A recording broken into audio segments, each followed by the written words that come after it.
Doctor Baba Saheb Ambedkar open university.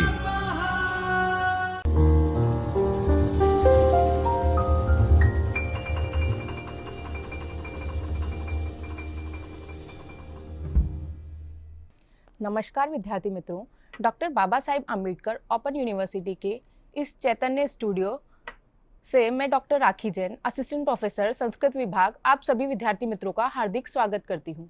विद्यार्थी मित्रों, आज हम SKTM 306 व्याकरण, भाषा विज्ञान एवं अर्थशास्त्र का विभाग 2 भाषा विज्ञान, इसका इकाई 1 ભાષા ઉત્પત્તિ અંગેના વિવિધ મતો અને ભાષા વિજ્ઞાનના અધ્યયનની પદ્ધતિઓ, इस इकाई पर आज हम चर्चा करने वाले हैं। तो विद्यार्थी मित्रों, आज हम भाषा विज्ञान का अध्ययन करने वाले हैं। तो भाषा विज्ञान का अध्ययन करने से पहले हमें यह पता होना चाहिए कि भाषा क्या है और विज्ञान क्या है। इस विभाग में हम भाषा की विभिन्न परिभाषाएं, भाषा विज्ञान की विभिन्न पद्धतियां, भाषा की उत्पत्ति से संबंधित विभिन्न मत, भाषा का वर्गीकरण इत्यादि सभी विभिन्न बिंदुओं का हम अध्ययन करने वाले हैं। तो मित्रों, शुरू करते हैं भाषा की परिभाषा से। तो भाषा किसे कहते हैं, इसके लिए कहा गया है भाषायाः विज्ञानम इति भाषा विज्ञानम। जो भाषा से संबंधित विज्ञान है उसे हम भाषा विज्ञान कहते हैं। अब भाषा विज्ञान में जो भाषा शब्द है वो भाष धातु से बना है, जिसका अर्थ होता है कहना या बोलना। भाष धातु का प्रयोग हम कहना या बोलना अर्थ में करते हैं। इसके बाद विज्ञान शब्द जो है वो विउपसर्ग पूर्वक ज्ञा धातु में ल्युट प्रत्यय लगने से बना है, जिसका अर्थ होता है विशिष्ट ज्ञान। तो भाषा का जो विज्ञान है, भाषा विज्ञान, तो भाषा विज्ञान के लिए कहा गया है, दंडी ने काव्यादर्श में कहा है, इदम अंधतमः कृतस्नम जायेत भुवनत्रयम् यदि शब्दावयम ज्योतिरा संसारम न दीप्यते। अर्थात दंडी ने अपने ग्रंथ काव्यादर्श में कहा है कि यदि शब्द रूपी ज्योति संसार में प्रकाशित नहीं होती तो यह भुवनत्रय अर्थात जो तीनों लोक है वो सभी अभी अंधकार में डूबे हुए होते, अंधकार में मग्न होते। अर्थात यदि शब्द रूपी ज्योति संसार को प्रकाशित नहीं करती, शब्द रूपी ज्योति का प्रकाश संसार में नहीं फैलता, तो जो तीनों लोक हैं वो तीनों लोग अभी अंधकार में ही डूबे हुए होते। अंधकार कौन सा? अज्ञान रूपी अंधकार में डूबे हुए होते। ऐसा दंडी ने अपने काव्यादर्श में कहा है। अब भाषा की परिभाषाएं दी गई है।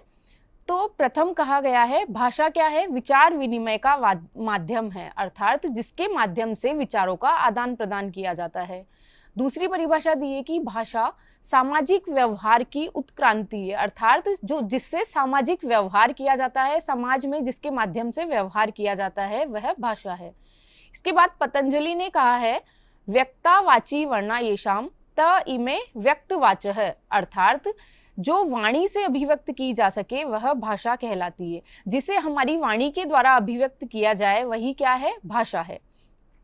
इसके बाद डॉक्टर भोलानाथ तिवारी ने कहा है कि भाषा सुनिश्चित प्रयत्न के फलस्वरूप मनुष्य के मुख से निसृत वह सार्थक ध्वनि समष्टि है जिसका विश्लेषण और अध्ययन किया जाता है। भोलानाथ तिवारी ने कहा है कि भाषा एक निश्चित प्रयत्न के बाद मनुष्य के मुख से निकली हुई वह सार्थक ध्वनि है, वह सार्थक ध्वनि का समष्टि अर्थात सार्थक ध्वनि का समूह है जिसका अध्ययन किया जाता है और विश्लेषण किया जाता है। तो उसी को उन्होंने क्या कहा है? भाषा कहा है। अब भाषा उत्पत्ति के विविध सिद्धांत बताए गए हैं। उन सिद्धांतों के नाम यहाँ दिए गए हैं। पहला है दिव्योत्पत्ति सिद्धांत, दूसरा है समूह निर्णय सिद्धांत, तीसरा है अनुकरण सिद्धांत, चौथा है संकेत सिद्धांत, पांचवा है रणन सिद्धांत, छठा है श्रम ध्वनि सिद्धांत, सातवां सहवास सिद्धांत, आठवां आवेग सिद्धांत और नौवां इंगित सिद्धांत।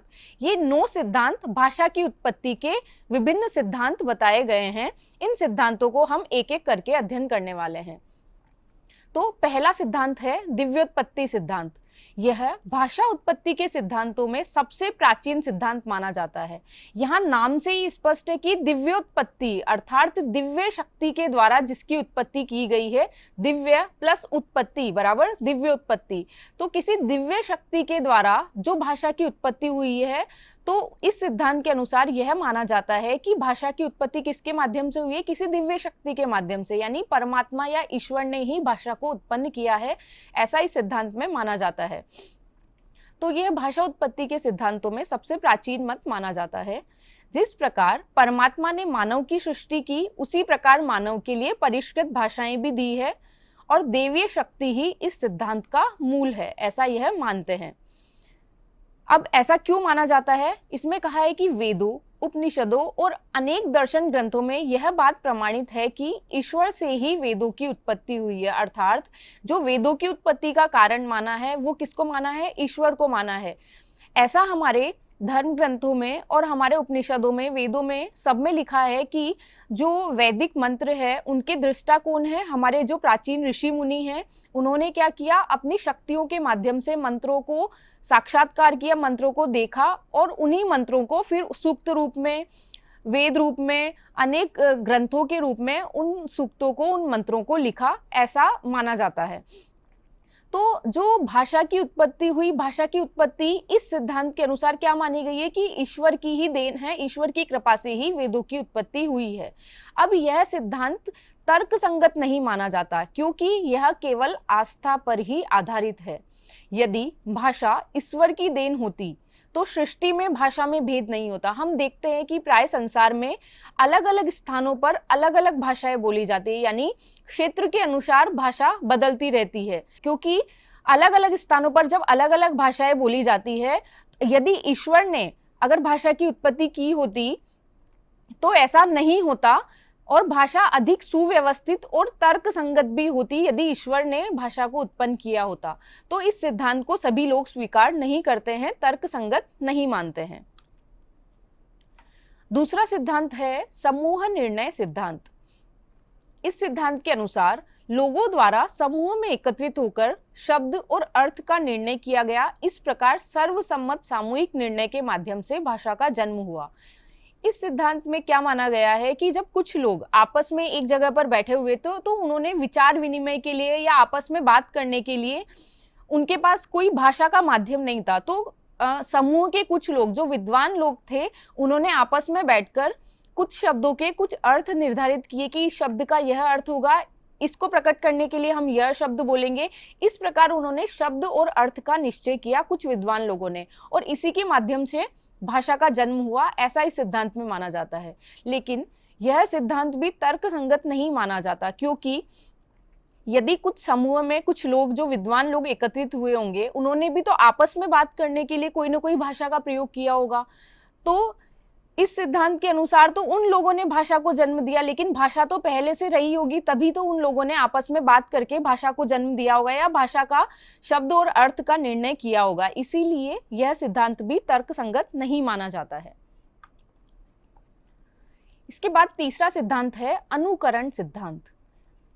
इसमें बताया गया है कि प्राचीन काल का मानव प्राकृतिक जीवन जीता था। प्राकृतिक तत्व ही उसके जीवन के भाग रूप थे, अर्थात मानव जंगलों में रहता था, प्रकृति से ज्यादा जुड़ा हुआ था।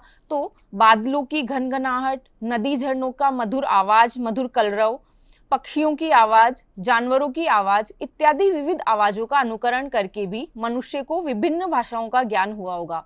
अर्थात मनुष्य जब प्रकृति के संपर्क में रहता था तो विभिन्न प्राकृतिक वस्तुएं, जैसे बादलों का गरजना, नदी झरनों से जैसे जो आवाज आ रही है, विभिन्न पक्षियों की अलग अलग आवाज आना, विभिन्न जानवरों की आवाज को सुनकर, यानी अलग अलग जानवर की आवाज सुनकर और उन आवाजों का अनुकरण करके मनुष्य ने अपनी भाषा को विकसित किया होगा। इस सिद्धांत के अनुसार यह माना जाता है।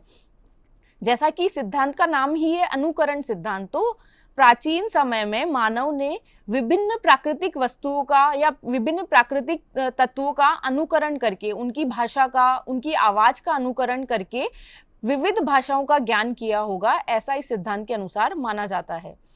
यह अनुकरण सिद्धांत हम अनुकरण 3 प्रकार का मान सकते हैं।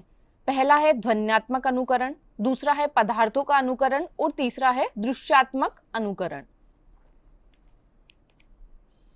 चौथा सिद्धांत है संकेत सिद्धांत।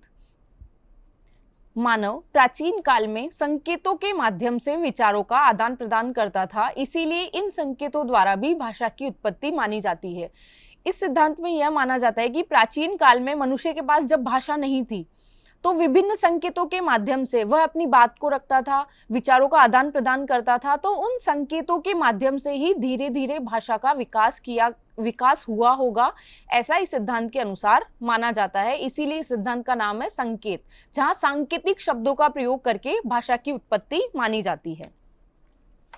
तो विद्यार्थी मित्रों, आज हमने भाषा की परिभाषा, भाषा विज्ञान के बारे में, भाषा विज्ञान की परिभाषा और भाषा विज्ञान के भाषा की उत्पत्ति के कुछ सिद्धांतों का आज हमने अध्ययन किया।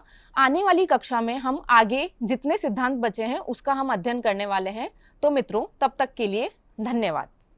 स्वाध्यायः परः